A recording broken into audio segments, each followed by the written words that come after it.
Baik Sobat Warta Kota dimanapun Anda berada, pagi ini saya berada di SMA N72 Kelapa Gading, Jakarta Utara, di mana di sini masih banyak aparat kepolisian yang datang untuk masuk ke dalam melakukan olah tempat kejadian perkara maupun dari psikolog kepolisian untuk memberikan asesmen terhadap trauma healing yang akan dilakukan pada hari Senin mendatang.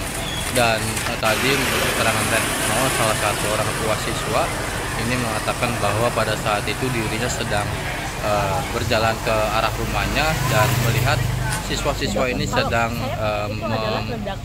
mengangkat rekan-rekannya yang menjadi korban ledakan di dalam musola. Dan ia juga sempat bingung karena awalnya informasi ini hanya terjadi ledakan tabung gas di salah satu pedagang kantin yang ada di dalam sekolah. Namun kemudian ia pun kembali ke rumah dan meminta anaknya untuk melihat kondisi sekolahnya yang mengalami ledakan, dan ternyata ledakan itu bukan bersumber dari tabung gas melainkan dari bom yang dirakit oleh salah satu siswa yang menjadi terduga pelaku. Demikian, kembali ke studio. Saya pikir itu adalah ledakan dari pecah ban di truk di jalan raya di kayak Yosudarso itu seringkali seperti itu. Nah itu suaranya seperti itu. Jadi saya pikir ledakan ban.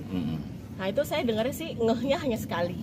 Lalu sekitar kira-kira 3 menit dari saya dengar ledakan itu, saya pulang. Arah kebetulan rumah saya adalah lurusan SMA 72 itu. Dekat ya. Saya di Jalan Prihatin. Lalu saya lihat anak-anak yang perempuan, siswi yang kebanyakan perempuan, itu di jalanan sudah membuat 2 baris seperti memberi kiri kanan memberi jalan. Kan saya nggak tahu, saya teriak, "Hei, kenapa? Ada apa?" "Ada kebakaran tante di dalam 72." Oh terus ada ledakan, kemungkinan gas dari kantin katanya gitu. Lalu terus nggak lama ada tandu bopong anak laki-laki itu ada 3. Pertama 1 dulu, terus saya lihat lagi ada 2 lagi, ada 3. Saya hancur kayak artian semakin itu salah satu respon saya ketika kebetulan anak saya sekolah di 72. Oh, laki apa perempuan? Perempuan. Kebetulan saat itu dia nggak masuk kelas 3. Kelas 3 juga ya. Karena dia tidak masuk, kurang sehat.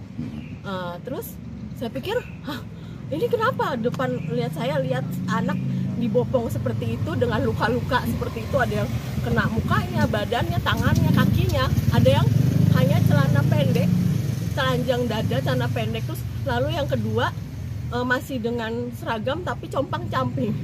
Hancur kayaknya saya lihatnya gitu. Saya sedih, saya teriak, kenapa ada apa? Ledakan tante di dalam gitu kan.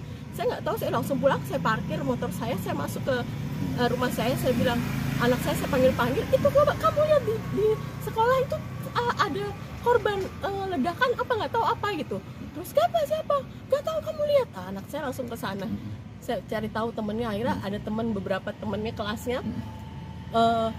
"Gue boleh nggak ke tempat lu?" Boleh, sama-sama, tempat gue aja, tempat gue. Akhirnya ada beberapa anak di rumah saya. Gitu ya. Iya, dengan kondisi yang satu anak laki-laki didampingi temennya, dipegang, ayo dia gemeter. Saya juga sedih banget lihatnya kayak gitu kan. Saya merasakan itu, aduh, ini udah hati saya udah di situ, karena kan anak saya sekolah di situ, dan sebagai seorang ibu melihat seperti itu, orang tuanya kan tahunya mereka sekolah, tiba-tiba dengar berita kayak gitu, hancur rasanya.